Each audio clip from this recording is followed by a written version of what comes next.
Artis Malaysia Zizi Kirana dan rekan seprofesinya diculik tentara Israel saat hendak mengirim bantuan ke Gaza.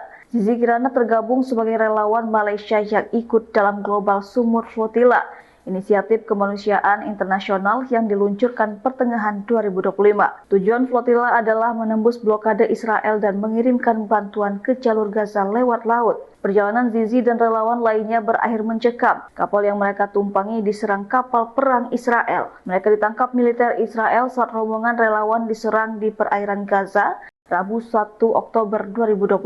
Penahanan Zizi telah dikonfirmasikan ditahan oleh militer Israel. Zizi Kirana sempat merekam sebuah video yang kini diunggah di Instagram Sumut Nusantara Official. Dalam video itu, Zizi menyatakan bahwa jika video ini sampai tersebar, berarti ia telah diculik oleh otoritas Israel. Di video yang sama, Zizi yang dikenal sebagai penyanyi ini juga meminta pada pemerintah Malaysia untuk membantu membebaskan mereka.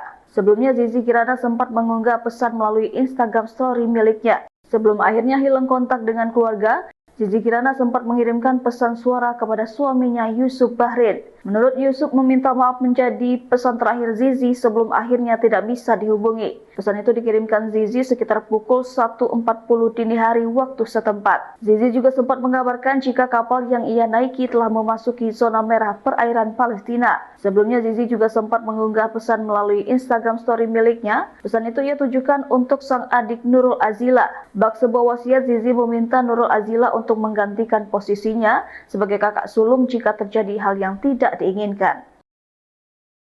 Download Tribun X sekarang, menghadirkan lokal menjadi Indonesia.